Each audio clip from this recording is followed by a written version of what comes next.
हैं, हमारे बड़े भाई हैं वो। और ये चुनाव उनने बहुत टैक्टिकल लड़ा। जैसे बड़ा मलाला विधानसभा में जो उनने रामसिया को खड़ा किया, वो बिल्कुल मेरा अभिन्न अंग है रामसिया। अच्छा, मैं आपको एक बात बताऊं, एक कल्ट शुरू हो गया है मध्य प्रदेश में। अधिकतर हमारे समाज की लड़कियां भारती लगाने लगी हैं। मुझे ये बात बहुत अच्छी लगी, भारती कल्ट। उनका नाम कुछ भी होगा वो भारती लगा लेंगी, और ये मुझे बहुत अच्छा लगा है। तो वो मेरे ही कल्ट का एक हिस्सा थी, मेरी ही संस्कृति का एक हिस्सा है। अच्छी लड़की है और मैं उसको समझाऊंगी कि हारने से हौसला नहीं खोना चाहिए। मैं उसको बुला के समझाऊंगी। अब आपने इमरती देवी को कोट किया है, मैं उनको भी कहूंगी कि नारी तो शक्ति होती है, हार और जीत से परे होकर के ही राजनीति होती है। इसलिए उनको भी, जो हार गए उनको किसी को विचलित नहीं होना चाहिए, चाहे वो बीजेपी के हारे हो चाहे वो कांग्रेस के हारे हो। आपने बीच में कहा था मेरा सवाल पहले इसने बेचारे ने किया था, पता है ना। आप भी इसके बाद, अरे इसके बाद हाँ पकड़े तुम लोग ना, बस पकड़ जाते। एक 2024 पकड़े हुए हो। अब वो बात मैं तब से बोल रही हूँ जब से मैंने लिखित में भेजा अमित शाह को, तब से मैंने लिखित में भी यही भेजा कि आप कहोगे तो मैं 24 का लड़ लूंगी। लेकिन वो बार बार पूछते हैं, उसमें कुछ टीआरपी रहती होगी।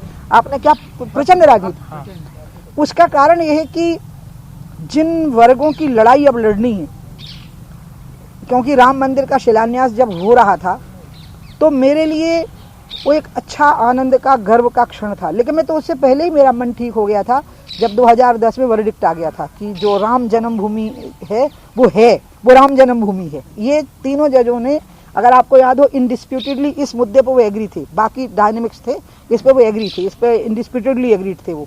तो हमारा जो आंदोलन था वो इसके लिए था कि वो राम की जन्मभूमि है या नहीं। तो उनने ये साबित कर दिया, कह दिया कि राम की जन्मभूमि। अब मुद्दा रह गया था राम मंदिर के निर्माण का, तो वो रास्ता उस दिन खुल गया। तो मेरे लिए तो उसी दिन परम संतोष का दिन आ गया था, जिसको कहते हैं ना अयोध्या आंदोलन का परम संतोष का जो मुकाम था वो 3 जजेस की बेंच का फैसला था।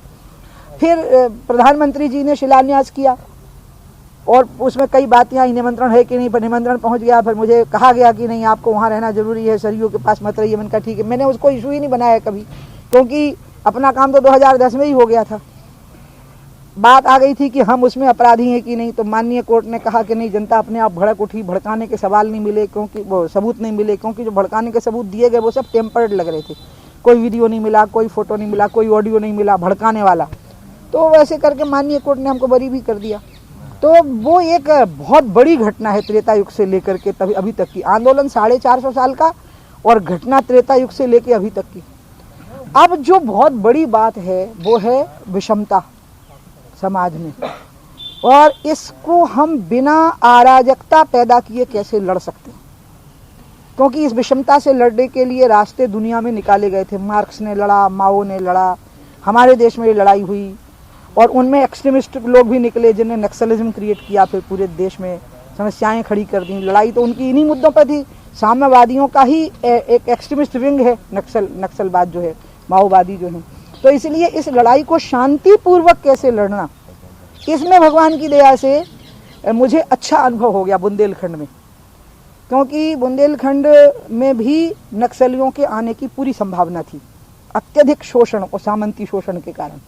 वहाँ पर जब मैं रही, जब मैं विदेश से लौटी और मैंने वहाँ पर जब लड़ाई शुरू की गरीबों के लिए, उनके सम्मान के लिए, ना सिर्फ रोटी के लिए बल्कि उनकी इज्जत के लिए, तो उससे जो मुझे अनुभव प्राप्त हुआ उसका परिणाम निकला कि बुंदेलखंड भी नक्सलियों ने कोशिश भी की। उनकी एडवांस टीम भी आई वहाँ पे, मैं आपको बताऊँ, एडवांस टीम भी आ गई थी उनकी वहाँ पे, वो जो एक एडवांस टीम आती है। लेकिन वो अंत में अनसक्सेसफुल हो गए। और फिर तो जब मैं मुख्यमंत्री बनी तो बालाघाट से मैंने उनकी जड़ें उखाड़ दी थी। और जड़ें उखाड़ने में गोली नहीं चली, योजनाएं ऐसी बनाई कि गरीब आदमी तक उनको पहुंचाओ। जैसे वन विभाग है, रेवेन्यू है, इनको लोगों को उनको ठीक से पहुंचाओ, पुलिस है वो उनसे ठीक से बर्ताव करे। तो इसी प्रकार से मुझे अब लग रहा है कि पहले इसलिए मैं अपने गांव रही अभी 2 दिन। मुझे इससे मतलब नहीं था चुनाव के परिणाम क्या आते, क्योंकि मुझे पता था कि हम सब जगह जीतने वाले हैं। बल्कि मुझे तो दुख है कि ये कांग्रेस जीत कैसे गई, क्योंकि हम तो सब जगह दम लगाए हुए थे जीतने के लिए। हम तो सोच रहे थे हम सब जीतेंगे। तो इसलिए मुझे विश्वास था कि हम सारी सीटें जीतेंगे। सब लोग मेहनत जिस प्रकार से किए थे, शिवराज जी 8 महीने से लगे हुए थे। मैं गाँव इसलिए गई कि गाँव मेरा टेस्ट केस बनेगा, फिर मेरा जिला टेस्ट केस बना। तो मैं 2 दिन वहाँ रही, पहले 1 दिन गाँव में रही और फिर 2 दिन टीकमगढ़ में रही हूँ। मध्य प्रदेश में भी देखूंगी, उत्तर प्रदेश की साइड में भी देखूंगी। और ये लड़ाई तो थोड़ा आक्रामक मुद्रा में ही हो सकती है, जिससे कि समाज में अराजकता और हिंसा न फैले।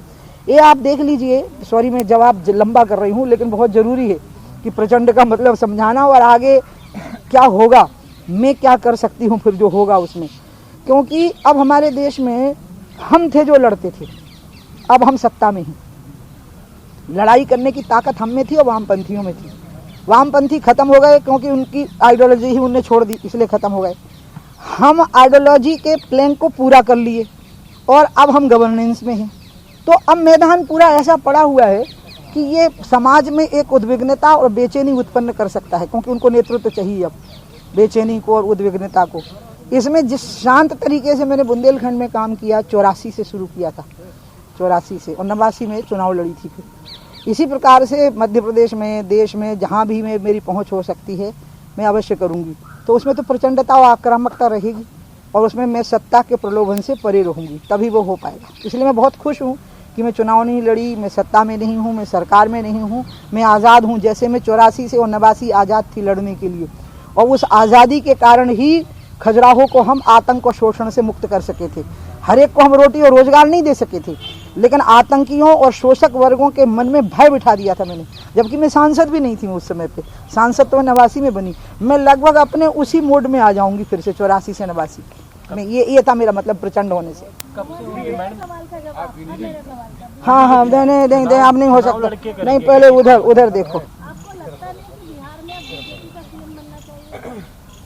इसमें मेरे को पढ़ना नहीं, नीतीश जी के नेतृत्व में चुनाव हुआ है, और आपको अगर पता हो तो सबसे पहले मैं ही नीतीश जी का नेतृत्व घोषित की थी 2005 में, जब मैं पार्टी की महासचिव थी और बिहार की प्रभारी थी। और उस समय पे जो रिस्पॉन्स हमें मिला था उसी की वजह से हम वहाँ सरकार बना पाए थे।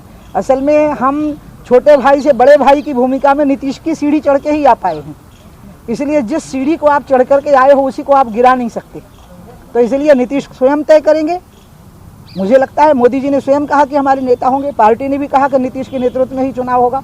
अब आगे क्या स्थितियां बननी हैं ये नीतीश जी ही तय कर सकते हैं, क्योंकि मोदी जी तो तय कर चुके हैं कि हमारे मुख्यमंत्री होंगे। और मुझे बहुत खुशी होगी कि नीतीश जी वहाँ के मुख्यमंत्री हों, क्योंकि नीतीश की सीढ़ियों से ही पार्टी छोटे भाई से बड़े भाई की भूमिका पे आई है। तो एक बार आप छोटे भाई से बड़े भाई की भूमिका पे आ जाएं और फिर उस सीढ़ी को त्याग दें तो जनता भी माफ नहीं करती है। आशीर्वाद तो मेरा भी है सीएम बनने के लिए, नहीं सबके सीएम बनने के लिए नहीं। मैं आपको बताऊं, बिहार बाल बाल बचा। तेजस्वी बहुत अच्छा लड़का है, लेकिन तेजस्वी सरकार चला ही नहीं सकते थे। सरकार चलाने का काम लालू को करना था। जैसा यहाँ दिग्विजय सिंह ने बंटा ढार कर दिया ना कमलनाथ का, जो सरकार दिग्विजय सिंह ने जिस प्रकार की चलाई और जैसा हालात क्रिएट कर दिए कि ज्योतिरादित्य चले गए अंत में 22 विधायकों को साथ लेके, लगभग वैसी ही स्थिति वहाँ पर लालू के द्वारा, क्योंकि जो लालू के पुराने लोग थे उन सबको गाँव-गाँव में खड़ा हो जाना था। और जो स्थितियाँ बिहार में आने वाली थी, मैं तेजस्वी के बारे में नहीं कह सकती क्योंकि मैं उनको ज़्यादा जानती नहीं, बहुत छोटे हैं वो, बहुत बचपन में मैंने उनको देखा है। Tejashwi is a very good boy, बहुत अच्छा लड़का है वो, लेकिन अभी सरकार उसको नहीं चला पानी थी। अभी लालू और उनकी कंपनी को सरकार चलानी थी और वास्तव में जंगल राज वापस लौटना था और तेजस्वी के नियंत्रण में नहीं रहना था। उनके घर में विवाद हो जाने थे और उन विवादों के घेरे में बिहार को आ जाना था। शांति से स्मूथली सरकार चलाने का काम सिर्फ हमारा जो कौन सा गठबंधन है, मुझे हमेशा राजद और राजग नहीं, वो तो अंग्रेजी बोल रहे हैं ना, तुम हिंदी बताओ। हाँ, उसको हिंदी में बोलने में मुझे दिक्कत आती है, अंग्रेजी तो एनडीए सबको बोल लेती हूँ। मेरे मन में आया हिंदी बोलूँगा अब की बार। हाँ, राजग, तो राजग की ही सरकार बनना बिहार के भले में है। तेजस्वी थोड़ा बड़ा हो ले, 40-45 साल का हो ले, अपने आप पे हो ले, वो अपने आप में हो जाता है ना जब आदमी, जब वो अपने आप पे हो लेगा तो उस दृष्टि से वो लड़का बहुत अच्छा है फिर। लेकिन वो अभी तो अपने आप पे हो ही नहीं सकता था। जब यहाँ के हमारे 75-76 साल के दादा अपने आप पे नहीं हो सके तो 31 साल का कहाँ से अपने आप पे होता, कमलनाथ जी जब नहीं हो सके। वो क्या हुआ, वो मैंने सलाह नहीं दी थी, मैं तो लखनऊ में थी, कोर्ट में जा रही थी सीबीआई के, और टीवी पे पट्टी आने लगी तो मैंने उनको कहा कि जात का और क्षेत्र का संतुलन बिगड़ा हुआ है इसमें, और फट से मैंने ट्वीट कर दिया। अच्छा, अब शिवराज जी विचलित भी हो गए क्योंकि वो तैयार होकर जा ही रहे थे शपथ के लिए, तो वहाँ स्पेस नहीं था उस चीज़ को ठीक कर लेने का, कोर्स करेक्शन की जगह नहीं थी वहाँ पे, मतलब वो दुरुस्त नहीं की जा सकती थी वो बात। फिर दुरुस्ती करने की कोशिश करी उनने मुन्ना को बना करके, लेकिन उतने से भी पूरा नहीं हुआ वो। तो अच्छा है, जो हार गए, हमको दुख लग रहा है कि लोग हार गए। सारे लोग जीतते हमारे तो बहुत अच्छा रहता, मंत्री भी हमारे जैसे इमरती है। अब मेरे को तो भूल ही गया कि बेचारी वो हार गई है, क्योंकि मैं टीकमगढ़ में थी ना, तो टीवी भी नहीं देख रही थी, मैं तो लोगों से मिल रही थी, पूरे टाइम लोगों से मिल रही थी।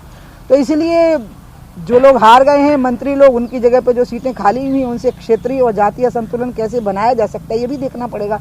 वो किन समाजों के थे, वो किस क्षेत्र के थे, क्योंकि आप अपने मन से कोई फैसला नहीं कर पाएंगे ना, उनके समाज और उनके क्षेत्र को देख करके ही फैसला करना पड़ेगा।